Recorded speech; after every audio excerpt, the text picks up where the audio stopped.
การทักทายสบายดีตอนเช้าสบายดีพ่อแม่พี่น้องเบิดสู่คู่สู่คนตอนนี้ก็คือหลังสงกรานต์แล้วเป็นจังได๋พ่อแม่พี่น้องไปเที่ยวทางใดก็ม่วนบ่สนุกบ่ส่วนบ่เฮียงก็บ่ได้ไปทางใดเนาะก็อยู่สิโปนพอดีช่วงเมลินเพิ่นมาก็พอดีกินเล็กๆน้อยๆสังสรรค์เล็กๆน้อยๆกับหมู่กับคู่บ่ได้ค่อยไปทางใดปานใดอีกอย่างก็มันก็บ่ได้แม่นสไตล์ของเฮานะคือปกติก็แบบนี้อยู่แล้วเฮานะบางปีก็กินบางปีก็บ่กินสุดท้ายก็บ่ได้ค่อยไปทางใดนะปีใหม่นี่ก็บ่ได้ค่อยเฮ็ดปานใดอันนี้ว่าเฒ่าตอนน้อยก็คือกันได้บ่ได้ค่อยได้มักเรื่องนี้ปานใดแต่ก็พอได้ดินกินเที่ยวอยู่เป็นจะได้ตอนนี้กลับไปสู่เฮ็ดเวียกเฮ็ดงานก็อากาศเป็นจังไดพี่น้องทั้งคุณทั้งลาวทั้งไทยเฮาส่วนอยู่บ้านบ่เฮียงแม่นบ่ได้ตกเด้อว่านี่นั่นแต่ว่าอยู่ทางเมืองนองอยู่ใจกลางของเมืองน่ะพายุเข้า2มื้อเบิ่งมีแต่ข่าวหายพี่น้องเอ้ยต้นไม้หักสะทรายลักเสาไฟฟ้าล่มแล้วก็เฮือนซานบ้านซองเปิดโอ้ตาเป็นห่วงหลังกะสียังกับปิ้วไปเบิดเจ้าก็ได้กินอึ่งกินกบแต่ว่าทางบ้านเฮาก็คือเงียบเงาอันนี้คือบ่เฮียงก็ได้กลับมาบ้านมาซองเรียบร้อยแล้วนะกลับมาเมื่อวานนี้ขอมานำเมลินแท้จริงก็เวียงงานเฮาก็บ่ทันได้แล้วแต่ว่าเฮาก็ขอมาเคลียร์งานอยู่บ้านเพราะอยู่บ้านก็มีงานคือกันพี่น้องเอ้ยก็อีกบ่พอจะได้มื้อนี่แหละจะได้ก็มื้อนี้ก็มีงานดองอีกแล้วพี่น้องเอ้ยพุ่นตูตึมแต่เมื่อวานนี้เขาเจ้าบอกเขาเจ้าเชิญแต่ว่าเมื่อวานนี้ให้แม่ให้พ่อแล้วก็น้องชายไปแล้วมื้อนี้สิไปมัดแคนเจ้าบ่าวเจ้าสาวนะเฮาก็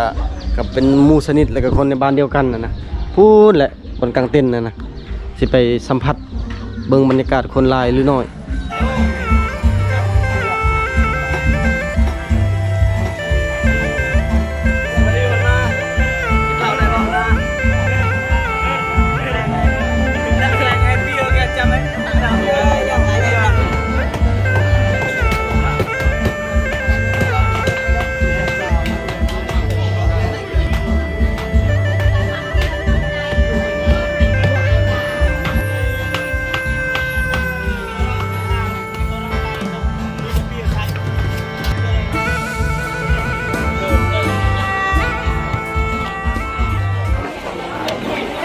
เจ้าแบ่งเป็นพูดนี่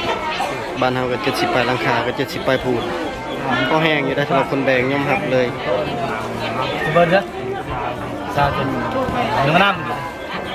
ฮะ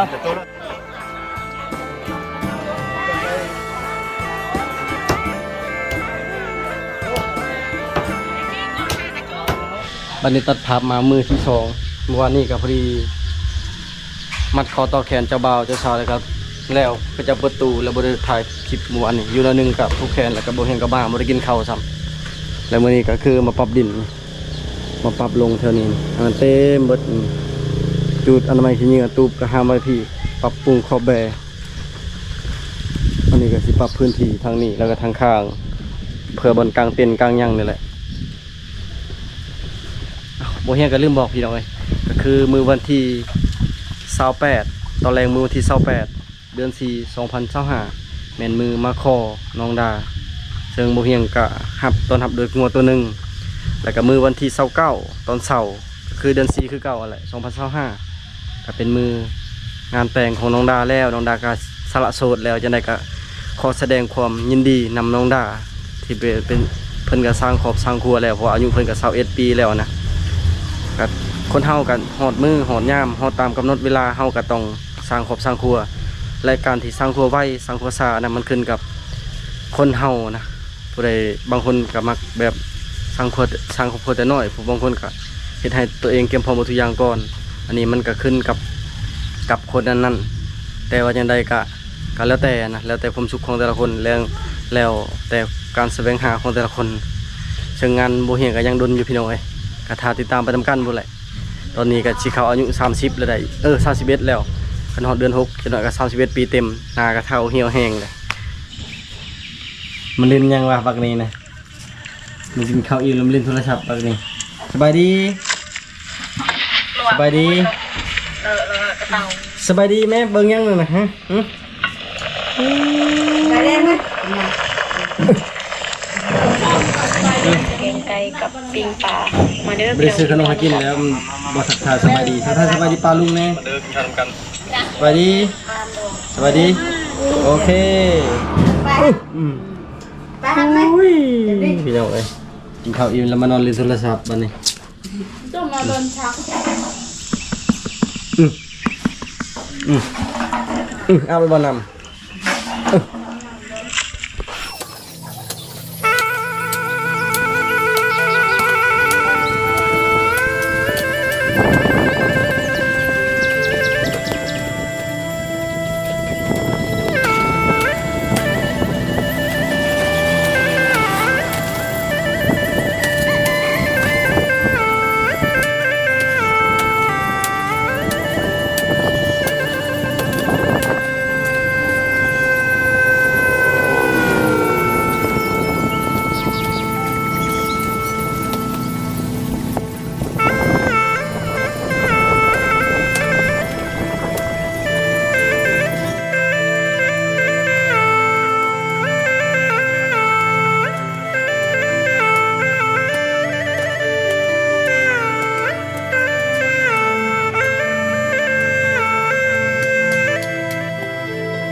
สบายดีบ่าวบุญ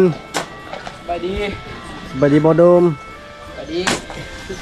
คนอื่นก็ต้องขอบใจบ่าวโดมเด้อกับบ่าวบุญมาซอยปรับพื้นที่ปรับดิน ไว้บนครัวอาหารคันเฮาได้ครัวอาหารกับครัวข้างๆนี่แหละสวัสดีพิมพ์ สวัสดี มาแต่โรงเรียนบ่เข้าโรงเรียนเขานี่บ่ได้เข้าไปโรงเรียนบ่ได้ไปเอ้าเป็นยังคือบ่ไปโรงเรียนฮะ ตาปึ้ม ทำเพิ่มบ่เห็นแล้วบ่ได้ไปบ่ต้องเข้าโรงเรียนแล้วตะแรงไปแล้วตะแรงเรียนบ่ตะแรง บ่อ มื้ออื่นเด้ไประยะขาดได้จะแล้วก็สิ่งนั่นสิ่งปิดเทอม2แล้วอีกประมาณจัก3คันรถนี่พอดีปรับถูกกับฮอดคุณเลยให้ระดับมันอยู่พอดีกับตัวนี้นะเวลาเขาเอารถเข้าก็สบายอันนี้ก็คือถ้าแล้วเราบ่เฮ็ดเฮ็ดเป็นกะลารถเลยบนจอดรถนะกะลารถแล้วก็คือภูเขานี่ก็สิได้ตัดออกตัดภูเขาออกเลยเฮ็ดกะลารถพอดีประมาณซ้ำนี่แหละพอดีจอดรถไว้จอดรถมันตากแดดตากฝนตลอดคือแบบ4นี่รถมันตากแดดตากฝนตลอดแต่ก่อนในบนจอดรถก็คือพุ่นแหละข้างหน้าห้านพอดีน้องดาวไปขายเสือก็เลยเอามาจอดอยู่พี่แต่ว่าบ่ทันเฮ็ดกะลาเถอะปรับดินเรียบร้อยแล้วก็ลงปูนลงหยังจะเฮ็ดบนจอดรถคักๆ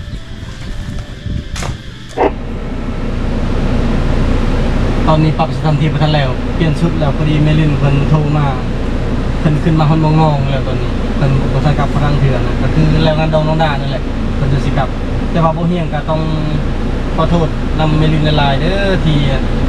อันบ่ได้อยู่ซอยงานหลายๆอย่างเพราะว่าทางบ้านก็มีเวียกทางพุ่นก็มีเวียกคือกันนะทางพุ่นก็คือเฮาปรับปรุงสถานที่บ้านสวนของเฮาอยู่เมืองสิปูนและทางนี้บ่เฮียงก็จะ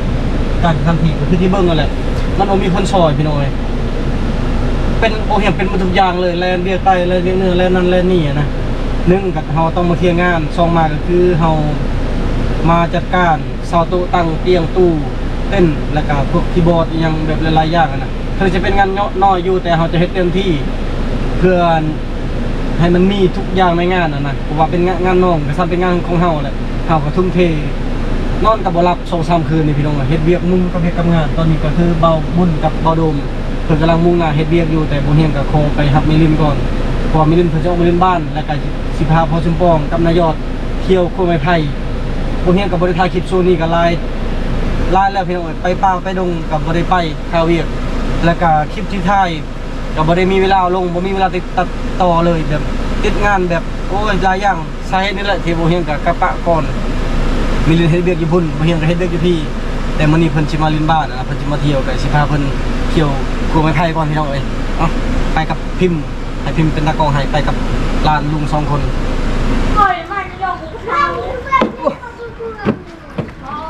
ไปเที่ยวแกงน้อยนึงกับเมลินก็บ่ได้ถ่ายครับตอนนี้ก็มาฮอดบ้านแล้ว ฝนตก ซื้อเครื่องมาฝนตกพี่น้องซื้อเครื่องมา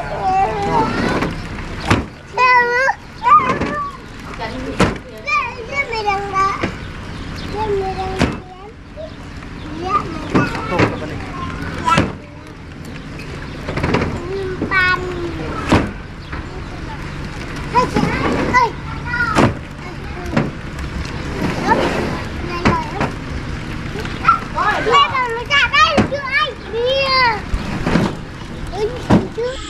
ใช่